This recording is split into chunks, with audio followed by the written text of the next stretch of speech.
Welcome to Above Par. I'm your host, Kathy Hartwood. I show you how to take more of your talent to the golf course without practicing harder, taking more lessons, or buying new equipment. I show you how to end the frustration of underperforming so you can start playing to your potential. This is where you are going to learn how to think above par so you can play below par. Let's get to it. Hey, my girlfriend. Welcome back to Think Above Par. Hope you're having a beautiful week. Thank you for tuning in and listening. So I'm going to jump right in. This week, I want to talk about speaking up, speaking your mind on the golf course and off the golf course. And this is not about being a jerk. I'm not going to talk about being a jerk or being outspoken. It's about how not speaking up often on the golf course can cost you your peace of mind, shots, your experience, right? Your ability to swing freely and think clearly. And this is going to happen. We are going to have people that we play with that we want to say words to, and we don't. And it's not about telling yourself, which I think happens a lot of times, that, okay, they don't bump me. I shouldn't be bothered. It's a me problem, right? You're a human. People bother you. Not everybody is our cup of tea. You don't have to like everybody's actions. And I'm going to be quite frank with you. A lot of people are super unaware, self-unaware. They're self-unaware, right? They have no clue what they're doing. They're oblivious to their own actions. We are that way too sometimes, right? We're just human, doing the best we can. But it doesn't mean that you have to sit there and be a doormat and take it on the golf course. So let me give you some examples. I'm going to give you an off golf course example. Have you ever been on a plane where you got a little kid behind you or somebody behind you who keeps opening and closing the tray, right? Or kicking the chair, or the person in front of you keeps reclining and going back up and reclining or moving around? Right? You know those people? I had a friend tell me about a story at a restaurant where they were on a bench and the person at the table next to them, since they're sharing the same long bench, was kicking the bench incessantly. And it was making a really loud noise, but it was also rattling her seat. Totally unaware of what she was doing and how it was impacting other people. But my friend sat there annoyed that this was happening and that this person wasn't paying attention, wasn't conscious of it, wasn't aware of the impact that she was making to the people around her. On the golf course, it could be someone standing in your line, someone whispering while you're putting. I had that happen in one of my matches that I played in that member guest not too long ago. It could be someone going into their golf bag while you're swinging or getting a bag of chips out, rattling change in their pocket, talking on the phone.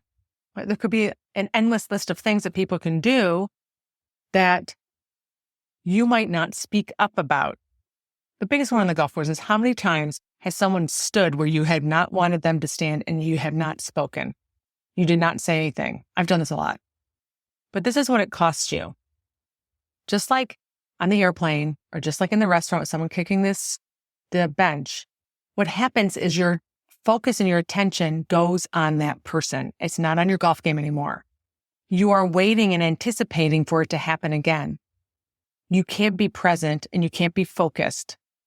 Your brain is not paying attention to your shot at hand. You're anticipating, perhaps, this person is going to do this thing again. Any second, they're going to kick my chair again. Right? So I can't read my book.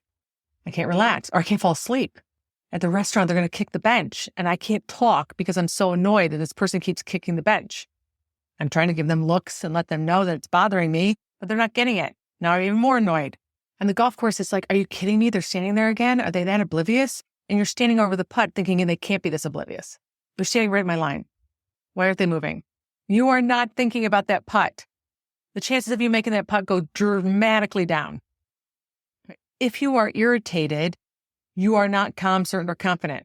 If you are annoyed, you are not calm, certain, and confident. That is not a place that you want to play golf from. And you are irritated and annoyed because you're not speaking up. And the reason that we get irritated and annoyed is because this person has put us in this situation that we have to speak up. And we don't want to speak up. Because now if we speak up, we could cause a confrontation. We might upset the other person. It might be awkward after that, especially in a group that you have to hang out with. Maybe not the person on the plane or the person at the restaurant, but a group you have to hang out with for 4 hours. Now it's going to be awkward. There's going to be tension. Right? You create stories in your head, drama in your head about why it's not smart to speak up, or maybe not your best move. So you take it. You suck it up. You affect your golf game. This other person gets to be oblivious and you get to be annoyed. So I want to encourage you to speak up in these situations. I don't know if the golf course. Just understand, a lot of times people are like, oh my gosh, I didn't even understand I was doing that. I'm so sorry. Otherwise, it's gamesmanship and it's rude.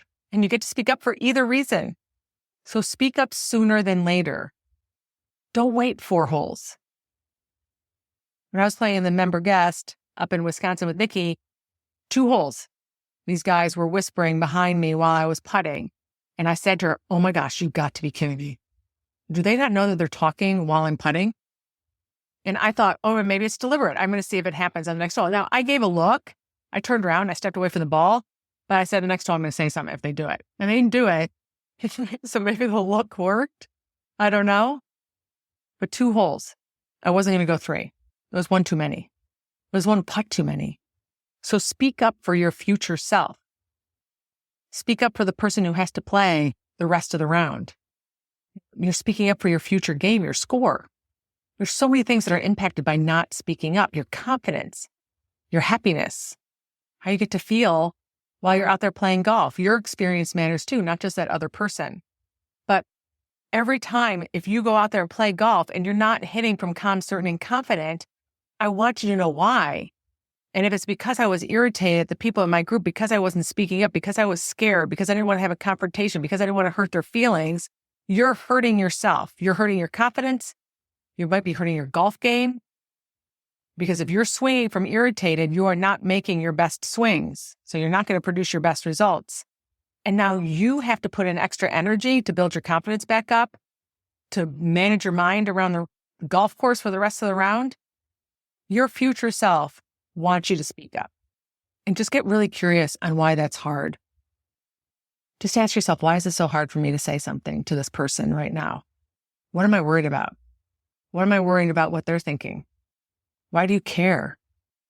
Because right now you're not thinking very good things about them, and it's impacting you. There is a cost, my friends, to not speaking up when people are doing things on the golf course that bother you or that are inappropriate or poor etiquette. I'm a huge proponent. If it's bad etiquette, for sure you have every right to speak up. All right, my friends, this is where you get to have your own back. Speak up on and off the golf course. All right, have a beautiful week. I'll talk to you next Wednesday. Bye.